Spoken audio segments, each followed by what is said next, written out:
Hey there, welcome to Prog Monster. My name is Murph. I am the host of this show, a show that is dedicated to progressive rock, hard rock, heavy metal, and other forms of rock music. So tonight it's Ben's album challenge, and we'll be looking back, we'll be looking forward, depending on how you want to look at it, to discussing another Australian band. And I know for those who live over here who only listen to the radio, oh, we're going to talk about AC/DC? No, we're not. There are other bands in Australia, many of them, and many good ones too. And this is another good band that Ben has given me here to listen to. They're called, over here you would call them Angel City, and the album would be called Face to Face. I did do a video last week called The Angels Face to Face, which was a French band, but that was because I totally messed up. But I got the right album, got the right band this time. Took a little bit of doing though, because one of the problems with different parts of the world is not everything gets on the internet on the right way. So I'm going to explain just a little bit here about this band. They are originally called the Angels. That's what they preferred to be called. That's what they were called in Australia. That was the band's name. When they came to North America to get some international exposure, they had to change their name to Angel City, because there is already a band in North America, many of which you would know and heard on late night rock shows in the 70s and 80s, called Angel. A band I'm actually kind of familiar with. So they had to change their name to Angel City. This was not what the band wanted, but if they wanted exposure here, they had to do it, so they did it. So the group is actually called the Angels, not Angel City, but if you're looking for them on the internet, you will have to put it in Angel City, or you won't find anything. So there's 10 tracks on this, and this is the other point that I wanted to make here.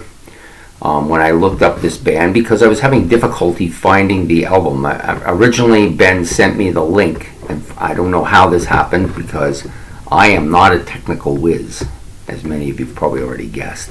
Most of the setup on here, the original screen setup and all the little things you see, they were done by my daughter, who's quite gifted in that area. But she's not doing that, so I have to do it. Anyways, when I was looking them up, I somehow lost the link that he gave me, so I went back on and asked him for the link, and he gave me a link to each of the songs. Now, when I originally looked them up under Wikipedia, because that's the first place I would go just to try to get some general information on them, they had two versions of this album. The June the 1st, 1978 version that was released in Australia.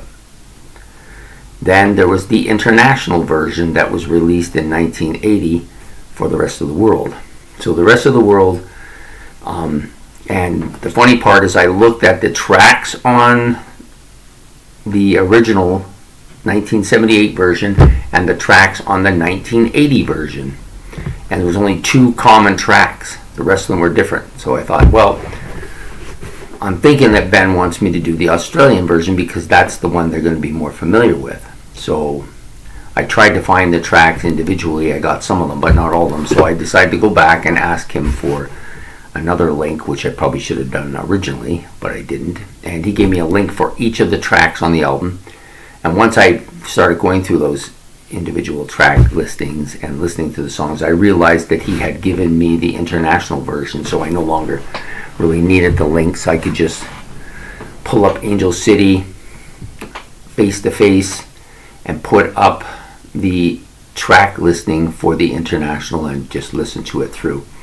If you punch in Angel City, Face to Face, you'll get a whole bunch of sorted stuff. So I know that Ben would like me to show the picture of the album and maybe put a link in the description, but I haven't reached that level of technical proficiency yet, which that means I'm at the very basic level. So I apologize for that. At some point in the future, these things will become clearer to me and I'll learn them, and then you'll get more of that. But for now, you're going to get what you get, which is just me, which isn't much, but it's more than nothing, right?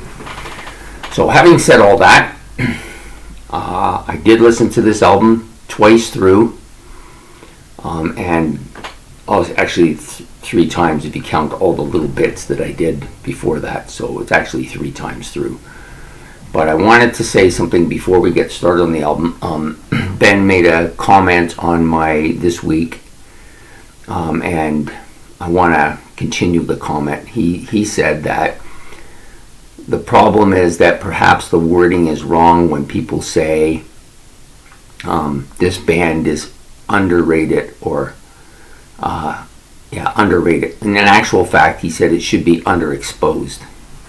And he's right there. But I want to take it just a tiny bit further. There was a comment made by Gene Simmons, and I'm not going to spend too much time talking about Gene Simmons because I'm not really a huge fan of his, but he was exactly right on a couple things. He said that there's been no iconic bands since the 90s. So at first I took exception to it, but after I thought about it, he's right. Iconic means well-known, world-famous, everybody's heard of them. And he's right, there's been nothing like that. And that is a shame, because I think that is caused by mass media, who now controls everything and does everything, and if you want to see stuff, you got to go on the internet, and you get to listen to what they tell you they're going to play. And they're, for me, no iconic bands, but still, those bands that were iconic were great bands. But the bands that are existing nowadays are also great bands. They're just not iconic because they don't get the exposure that the bands in the 60s, 70s, and 80s, and even some of the 90s got, because it's been shut down. That is my beef with them for that. It's unfortunate because there's a lot of pretty great stuff out there that's been kind of shuffled aside because of the way things are now. Rock radio, mass media, who's the greatest shows that they have on, the idol shows and all that stuff. It's just, they're telling you what's going to be great and you're buying it. And not my people watching the show, because you guys are like me. You're discovering things because you're looking for them. You want new stuff. You want to hear different stuff. Not that you're coming to me for that, because there's lots of people out here you could go to that for too as well. But it's the fact that you're searching. Whereas the vast majority of people who listen to music, they got their playlist that they got on their computer. They've got Spotify. They've got the radio that they listen to here and there, and it's all the stuff that they want to hear. They want to hear nothing else. These are the people that go to a rock concert to see a group. They might go to see AC/DC, and they're standing around for most of the night until AC/DC plays "You Shook Me All Night Long," and then they go mental, right? So sad, but that's the way it is. So anyways, I've said my beef. I'm not saying any more about it. We're going to do this album now. It's been 9 minutes or 8 minutes into this, and I've still haven't even said a word about the album. Okay, so the album, again, is, for those of you living internationally, Angel City Face to Face album. For those of you living in Australia, the Angels Face to Face album. Now, the ones that live in Australia may get a different version of this album that I'm going to do tonight. I'm giving the one that Ben sent me. And it's not the original album, it's the international remake of the album. So you may be familiar with both, but that's the one I'm doing, the international remake of the album, which is basically the same album cover, a couple of the same tracks, but it's got a lot of the same feel, but it's not the same tracks exactly. So we're going with the tracks he sent me. And the way he sent them to me, I went through each of them, and then I found the international track, and I listed them according to the way they were released. So anyways, we have 10 tracks on this album. So before I do track to track, because I like to talk about the album in general. Okay, so the album in general is pretty heavy. I might want to say it's a hard rock album. Kind of reminds me of it might fit more into the same kind of category as Cheap Trick. or the Rolling Stones, if you prefer.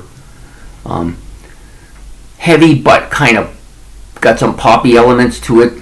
In the case of this album, it's got some punky elements to it as well. The guitar is kind of punky. Sometimes the vocals are a little punky as well. There's a flavor for it anyways.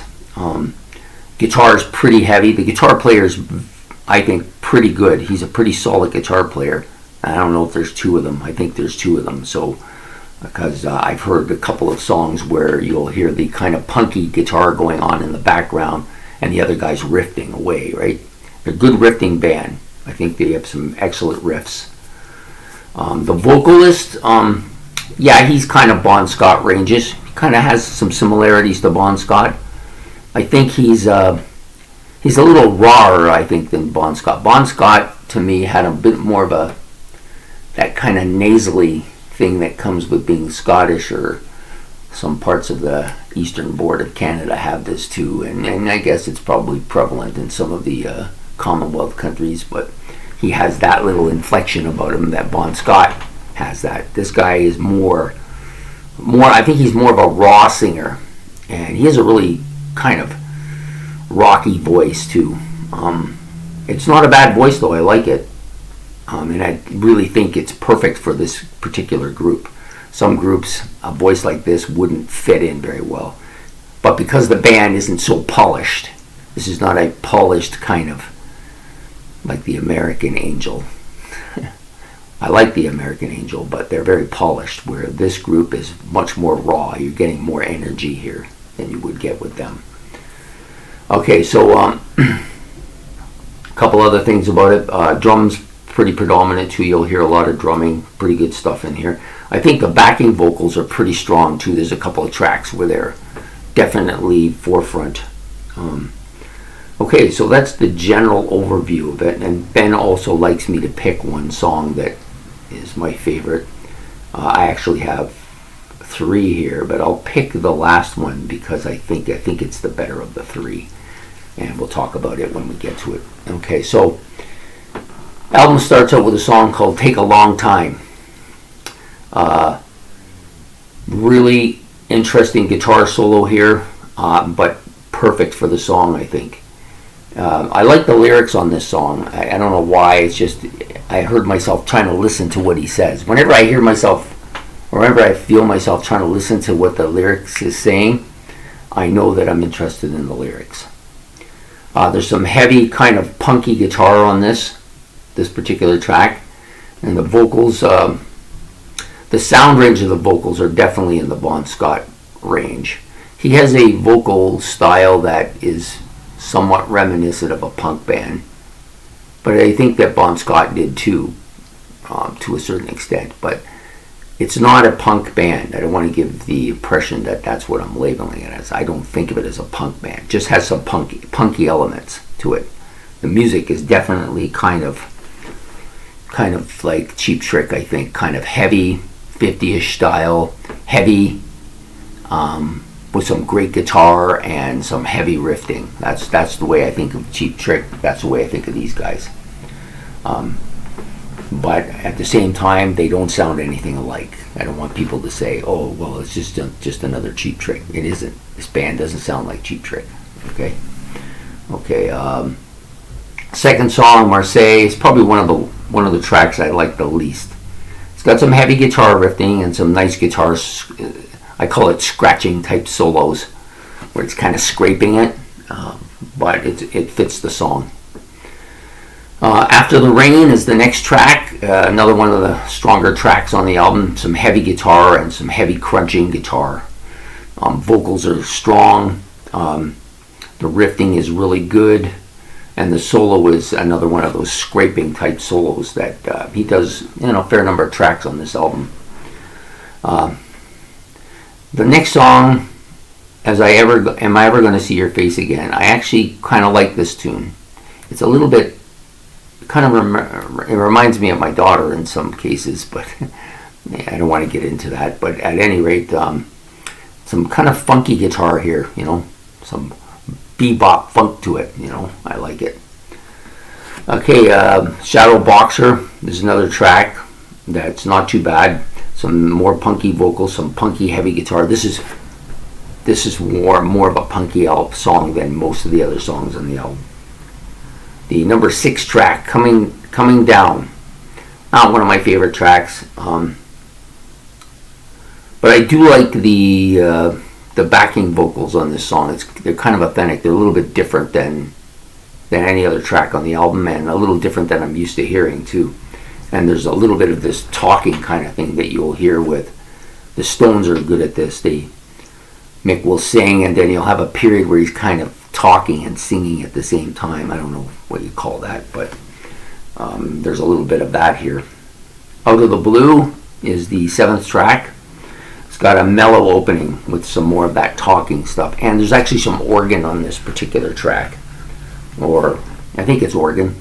It's organ or keyboards, but I think it's organ, and the drums are kind of mixed in with the organ. It's got a catchy beat and melody, one of the better songs for that on the album.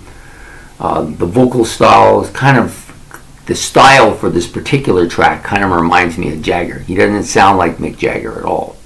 Not at all. He sounds more like Bon Scott than he does like Mick Jagger, but he has that kind of Mick Jagger kind of vocal style going on here on this particular track. Can't Shake It. This is probably my favorite track on the album. And I think the reason it's my favorite is because I think the best vocals are on this song. I also think the heavy guitar riffing is really good on this particular track. It's a rocker, this song. That's what it is. Definitely a hard rocking song.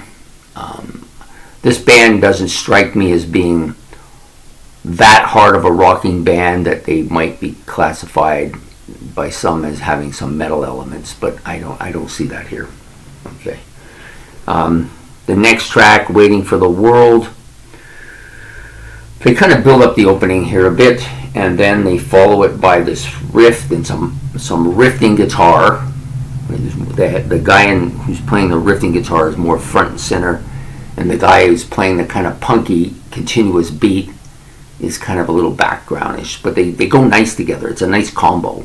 It really brings out the elements on the song, and the vocals are strong again. The last song, No Exit, opens with that kind of same type of thing with the guitars.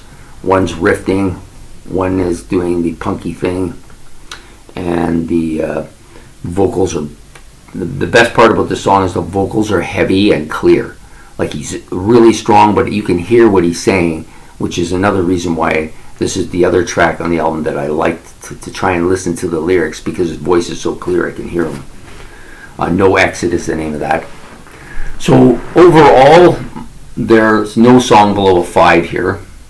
Most of the songs are in the 6-7 range. My favorite song, Shake It, Can't Shake It, and the other two that I liked quite a bit that were close to that, After the Rain and To Take a Long Time, they're all pushing it to the 8s. So overall, it's a good album. It's an album that, if I could find it here, I probably would buy it.